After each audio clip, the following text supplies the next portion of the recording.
مجھے شبہ ہونے لگا ہے کہ ان کاغذوں کی کچھ نہ کچھ اہمیت ہے۔ علی بن سفیان نے کہا، میں محترم غیاث بلبیس کے ساتھ بات کر چکا ہوں۔ بہت دنوں سے ہمارے مخبر اور شہر کے اندر کے جاسوس ہمیں کسی پراسرار سرگرمی کی اطلاع دے رہی ہیں۔ قدومی یہاں کی ایک مشہور رقاصہ ہے جسے امیروں کی محفلوں کی شمع کہا جاتا ہے، 5-6 دنوں سے غائب ہے۔ ایک رقاصہ کا شہر سے غیر ہو جانا کوئی اہم واقعہ نہیں ہوا کرتا، لیکن قدومی کو میں نے خاص طور پر نظر میں رکھا ہوا تھا۔ میرے مخبروں نے بتایا ہے کہ اس کے ہاں اجنبی اور مشکوک سے 2 آدمی آتے رہے ہیں۔ پھر قدومی کے گھر سے ایک روز پردہ پوش عورت کو نکلتے دیکھا گیا۔ وہ ایک اجنبی تاجر مسافر کے ساتھ جا رہی تھی۔ مجھے شک ہے کہ قدومی بیس بدل کر نکل گئی ہے۔ دوسرے مخبروں کی اطلاعوں سے پتہ چلتا ہے کہ کچھ آدمی جنوب کی طرف مشکوک حالت میں جاتے دیکھے گئے ہیں۔ ان سرگرمیوں سے مجھے شک ہوتا ہے کہ ان کا تعلق ان گمشدہ کاغذات کے ساتھ بھی ہو سکتا ہے، اور یہ شبہ بھی ہے کہ یہ صلیبی تقریب کار ہوں گے۔ جو کچھ بھی ہے، ہم ان سرگرمیوں کا کھوج لگا رہے ہیں۔ ضرور کھوج لگاؤ، سلطان ایوبی نے کہا، اور ان خزانوں کو اپنے ذہن سے اتار دو۔ میں جانتا ہوں کہ قوم کی فلاح و بہبود کے لیے اور صلیبیوں سے فیصلہ کن جنگ لڑنے کے لیے ہمیں مالی استحکام کی ضرورت ہے، مگر میں کسی سے مدد نہیں مانگوں گا۔ محترم نور الدین زنگی نے مالی امداد کا وعدہ کیا ہے، میں یہ امداد قبول نہیں کروں گا۔ مالی امداد سگے بھائی سے ملے تو بھی انسانی صلاحیتوں کے لیے محنت اور دیانتداری کے لیے نقصان دہ ہوتی ہے۔ پھر انسان خزانوں کی تلاش میں مارا پھرنے لگتا ہے۔ مصر کی زمین بانج نہیں ہو گئی، محنت کرو کہ یہ زمین تمہیں ثمر دے۔ قوم کو بتاؤ کہ حکومت پر اس کے حقوق کیا ہیں تاکہ وہ اپنے آپ کو رایا سمجھنا چھوڑ دے، اور قوم کو یہ بھی بتاؤ کہ اس کے فرائض کیا ہیں۔ اگر قوم نے فرائض سے نگاہیں پھیر لی تو حقوق پامال ہو جائیں گے۔ تم جس زمین کی پاسبانی میں خون نہیں بہاؤ گے اور جس کے وقار کے لیے پسینہ نہیں بہاؤ گے، وہ تمہارا حق کبھی ادا نہیں کرے گی۔ پھر اس ملک کے حکمران باہر کے کسانوں کی تلاش میں نکل کھڑے ہوں گے اور قوم کے افراد میں منتشر ہو کر کفار کی غلام ہو جائے گی۔ جن خزانوں کے متعلق سلطان ایوبی ہاتھ لگانے سے بھی گریز کرتا تھا، ان تک اس کے اپنے ہی ایک جرنیل کے بھیجے ہوئے 50 آدمی پہنچ گئے تھے۔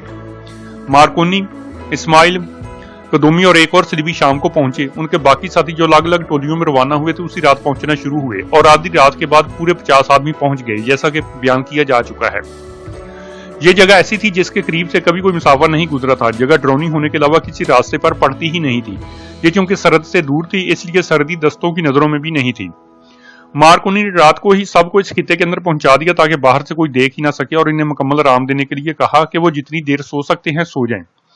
یہاں سے آگے پیدل جانا ہوگا اور یہ سفر جسم کی بجائے اعصاب کو زیادہ تھکائے گا۔ مارکونی خود قدومی کے ساتھ اپنے خیمے میں چلا گیا۔ وہ سب اس وقت جاگے جب سورج ان ٹیلوں کے اوپر آ گیا جس کے دامن میں سب سوئے ہوئے تھے۔ مارکونی نے انہیں بتایا کہ وہ کون کون سا سامان، اوزار اور ہتھیار وغیرہ اپنے ساتھ لے۔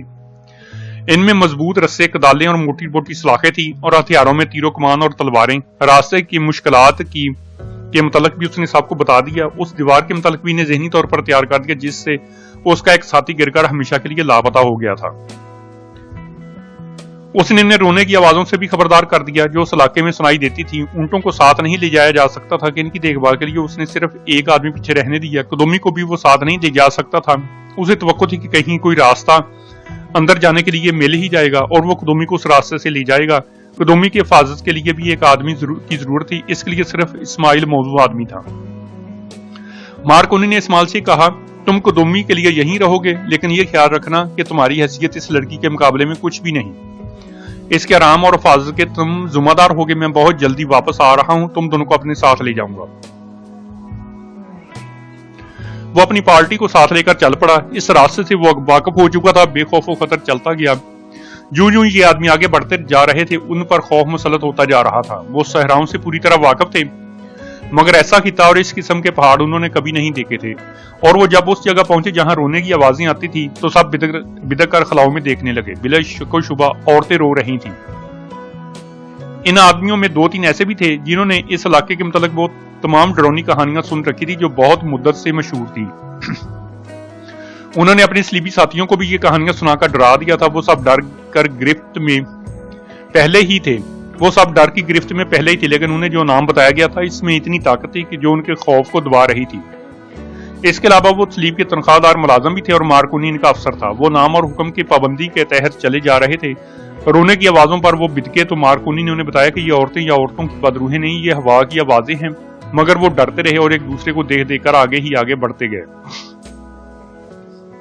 اس وقت سورج غروب ہو رہا تھا جب وہ اس وسیع اور بے انتہا گہرے نشیب تک پہنچے جو انہیں اترتی دیوار پر چل کر پار کرنا تھا۔ مارکونی کو وہاں کچھ مشکل پیش آئی۔ دیوار پر پاؤں رکھنے سے سب گھبراتے تھے۔ مارکونی آگے آگے چلا، وہ ایک بار اس خطرے سے گزر چکا تھا۔ اس کے پیچھے دوسرے آدمی نے دیوار پر قدم رکھا اور پھر باقی بھی چل پڑے۔ سورج جہنم میں ہی روح پوش ہو گیا تھا۔ اس سے یہ فائدہ ہوا کہ کھائی کی گہرائی نظر نہیں آتی تھی۔ مارکونی دیوار عبور کر گیا، اسے ایسی چیخ سنائی دی جو تہ کی طرف جا رہی تھی۔ ذرا دیر بعد وہ ایک اور ہیبت ناک چیخ سنائی دی، یہ بھی دور نیچے جا کر ایک دھیمی سی دمک میں خاموش ہو گئی۔ ایسی 5 چیخیں سنائی دی۔ یہ گروہ جب دیوار سے گزر کر کچھ آگے جا جمع ہوا تو اس میں 5 آدمی نہیں تھے۔ مارکونی نے بتایا کہ اس سے آگے کوئی ایسا خطرہ نہیں اور وہ منزل کے قریب آ گئے ہیں۔ اس نے اس امید کا اظہار بھی کیا کہ ان کے واپسی اس راستے سے نہیں ہوگی بلکہ سیدھا اور آسان راستہ مل جائے گا۔ رات بہت گہری ہو چکی تھی جب وہ اس جگہ پہنچے جس کے نیچے وسیع سرسبز خطہ تھا۔ مارکونی نے تمام آدمیوں کو وہاں سے تھوڑی دور چھپا دیا۔ 2 آدمی اپنے ساتھ لیے اور باقی سب سے کہا کہ ان کے پاس جو کچھ ہے وہ کھا کر سو جائیں، انہیں ضرورت کے وقت جگایا جائے گا۔ مارکونی 2 آدمیوں کو ساتھ لے کر اس جگہ کی دیکھ بھال کے لیے نیچے چلا گیا۔ نیچے موت کا سکوت تھا، کہیں ہلکی سی روشنی بھی نظر نہیں آتی تھی۔ وہ اور زیادہ قریب جانے سے ڈرتا تھا۔ اس نے حملہ صبح کے لیے ملتوی کر دیا اور اپنے آدمیوں کے واپس آ گیا۔ قدومی اور اسماعیل اکیلے رہ گئے۔ قدومیوں نے ہنگامہ خیز محفلوں کی عادی تھی جن میں شراب اور دولت پانی کی طرح بہتی تھی۔ مارکونی اسے اس ہولناک ویرانے میں لے آیا تھا اور اسے ایک آدمی کے ساتھ تنہا چھوڑ گیا تھا۔ اسماعیل اسے جانتا تھا، وہ اسماعیل سے واقف نہیں تھی۔ اسماعیل جرم و گناہ کی دنیا کا انسان تھا۔ اس کی شکل و صورت اتنی اچھی اور طبیعت اتنی شگفتہ تھی کہ قدومی نے اسے کوئی عام آدمی نہ سمجھا، لیکن اسماعیل اس کے ساتھ بات کرنے سے گریز کر رہا تھا۔ شام کے وقت اس نے قدومی کو بنا ہوا گوشت گرم کر کے دیا اور شراب بھی اس کے آگے رکھ کر کہا کہ کھانا کھا کر سو جاؤ، کوئی ضرورت ہو تو خیمے سے بلا لینا۔ وہ باہر نکل گیا۔ قدومی نے کھانا کھا لیا، شراب بھی حسب عادت پی لی، لیکن تنہائی اسے پریشان کرنے لگی۔ اسے اپنے حسن اور ناز و ادا پر چونکہ فخر تھا، اس لیے اسے توقع تھی کہ اسماعیل اس کے قریب ہونے کی کوشش کرے گا۔ اس فخر میں تکبر اور غرور زیادہ تھا، مگر اسماعیل نے اس کی طرف کوئی ایسی توجہ نہ دی جس کی قدومی کو توقع تھی۔ قدومی کو نیند نہیں آ رہی تھی، وہ اپنے خیمے سے نکلی اور اسماعیل کے خیمے میں چلی گئی۔ وہ بھی جاگ رہا تھا۔ قدومی کے لیے اس نے دیا جلایا اور پوچھا کہ وہ کیوں آئی ہے۔ قدومی نے کہا کہ اس کی طبیعت گھبرا رہی تھی۔ وہ اس کے پاس بیٹھ گیا اور پوچھا تم شاید مسلمان ہو، تمہیں مذہب سے کیا دلچسپی ہو سکتی ہے؟ اسماعیل نے جواب دیا تمہاری دلچسپی انسانوں کے ساتھ ہے، کسی کے مذہب کے ساتھ نہیں۔ میرا نام اسماعیل ہے اور میرا کوئی مذہب نہیں رہا۔ وہ قدومی نے مسکراہٹ اور حیرت سے کہا تم ہو اسماعیل، احمد درویش کے خاص آدمی؟ اس نے پوچھا یہ آدمی کون ہے، کہاں سے آیا ہے؟ وہ مارکونی کے متعلق پوچھ رہی تھی۔ کہنے لگی اس نے اپنا نام سلیمان سکندر بتایا ہے، لیکن یہ مسلمان معلوم نہیں ہوتا، یہ مصری بھی نہیں۔ اسماعیل نے کہا اور یہ سوڈانی بھی نہیں، اور سلیمان سکندر اس کا نام نہیں، پھر یہ کون ہے؟ قدومی نے پوچھا اس کا اصلی نام کیا ہے؟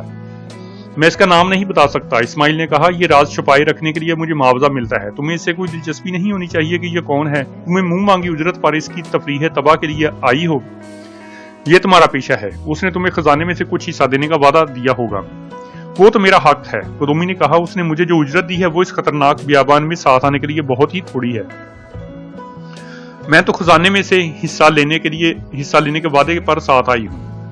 کیا تمہیں یقین ہے کہ تمہیں وہ حصہ دے گا؟ اسماعیل نے پوچھا، اور کیا تمہیں یقین ہے کہ اسے وہ خزانہ مل جائے گا جس کا حصہ وصول کرنے کے لیے تم آئی ہو؟ میں اتنی قیمتی لڑکیوں کے لوگ مجھے خزانوں کے عوض خریدنا چاہتے ہیں۔ قدومی نے غرور کے لہجے میں کہا یہ شخص تو میری قیمت ادا ہی نہیں کر سکتا، میں اسے میرزادوں اور شہزادوں کو اپنا غلام بنا کے رکھا کرتی ہوں۔ کب تک؟ اسماعیل نے کہا زیادہ سے زیادہ 2 سال، اس کے بعد تمہاری قیمت اتنی گر جائے گی تم گلیوں میں پاگلوں کی طرح دوڑتی پھرو گی۔ تمہیں پوچھے گا کوئی نہیں، جن کے پاس خزانے ہیں انہیں ایک اور قدومی مل جائے گی، تم جیسی کئی اور مل جائیں گی۔ سنو قدومی اتنا غرور نہ کرو۔ کیوں نہ کروں؟ قدومی نے کہا یہ شخص جو اپنا نام سلیمان سکندر بتاتا ہے میرے طلسم میں ایسا گرفتار ہے کہ اس نے مجھے قسمیں کھا کر کہا تھا کہ وہ صرف میرے لیے خزانے کی تلاش میں جا رہا ہے۔ وہ مجھے اسکندریہ لے جائے گا جہاں ہم سمندر کے کنارے محل بنائیں گے، پھر میں رکاسا نہیں رہوں گی۔ کیا تمہیں اس میں کچھ شک ہے؟ شک نہیں، مجھے یقین ہے کہ اس نے بہت بڑا جھوٹ بولا ہے۔ اسماعیل نے کہا میں اپنی اجرت کے لیے اس کے ساتھ آیا ہوں، احمد درویش کا کہنا میرے لیے حکم کا درجہ رکھتا ہے۔ اس نے کہا کہ میں اس کے ساتھ جاؤں، میں آ گیا، یہ میرا پیشہ ہے، میں کرائے کا گناہ گار ہوں، میں اجرت پر قتل بھی کیا کرتا ہوں مگر میں جھوٹ نہیں بولا کرتا، میں کبھی پکڑا ہی نہیں گیا، احمد درویش مجھے بچا لیتا ہے۔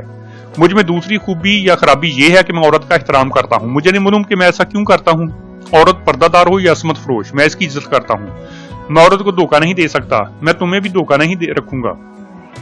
میں تمہیں یہ بتا دینا اپنا اخلاقی فرض سمجھتا ہوں کہ یہ خزانہ تمہارے لیے محل تمیل کرنے کے لیے نہیں نکالا جا رہا ہے، یہ مصر کی جڑیں کاٹنے کے لیے استعمال ہوگا، یہاں صلیبی حکومت قائم کی جائے گی، مسجدوں کو گرجے بنایا جائے گا، اور اگر ایسا نہ ہوا تو یہ خزانہ مصر سے باہر چلا جائے گا۔ مجھے معلوم ہے کہ تمہیں مصر کے ساتھ کوئی دلچسپی نہیں، مجھے بھی نہیں، ہم دونوں پیشہ وار ہیں، گناہ ہمارا پیشہ ہے۔ میں تمہیں صرف 2 باتیں بتانا چاہتا ہوں جو بتا چکا ہوں، ایک بار پھر سن لو۔ تمہارے حسن اور جوانی کی عمر بہت تھوڑی رہ گئی ہے۔ دوسری بات یہ کہ تمہیں یہ شخص اپنے ساتھ تفریح اور عیاشی کے لیے لایا ہے، اس کی نظر میں تم ایک طوائف ہو۔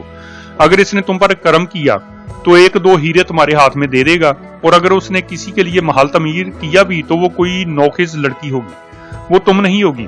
تمہارے چہرے پر مجھے بال جیسی باریک 2 لکیریں نظر آ رہی ہیں جو آج اچھی لگتی ہیں، تھوڑے ہی دنوں بعد یہ گہری ہو کر تمہاری قدر و قیمت ختم کر دیں گی۔ اسماعیل کے ہونٹوں پر مسکراہٹ تھی اور اس کے بولنے کا انداز ایسا تھا جس میں طنز نہیں تھی، دھوکہ اور فریب نہیں تھا، ایک گونا اپنائیت سی تھی، اور ایسی حقیقت جو قدومی نے پہلے کبھی نہیں سنی تھی۔ اسے توقع تھی کہ اسماعیل اس پر ڈورے ڈالے گا، مگر اسماعیل نے اسے ذرا بھی اہمیت نہ دی۔ اس کی بجائے اسے یہ تاثر دے دیا کہ اس کی اہمیت 2 روز کی مہمان ہے۔ قدومی تو اپنے حسن کی تعریفیں سننے کی عادی تھی، اپنے آپ کو کلوپترا ثانی سمجھتی تھی۔ اسماعیل نے ایسا تاثر پیدا کیا جسے قدومی دھتکار نہ سکی۔ اسماعیل کا انداز ہی ایسا تھا کہ اس کا پیدا کیا ہوا تاثر اس کے دل کی گہرائیوں میں اتر گیا۔ رات گزرتی جا رہی تھی اور قدومی کی آنکھوں سے نیند غائب ہوتی جا رہی تھی۔ وہ اسماعیل کے ساتھ باتوں میں رات گزارنا چاہتی تھی، اس کی خواہش کو دبا نہ سکی۔ اسماعیل نے اسے مایوس نہ کیا۔ رات کا آخری پہر تھا جب قدومی کی آنکھ لگ گئی۔ اس کے ساتھ ہی آج کی یہ ویڈیو ختم ہوتی ہے۔ انشاءاللہ جلد ہی نئی تاریخی ویڈیو کے ساتھ دوبارہ حاضر ہوں گے۔ اللہ حافظ۔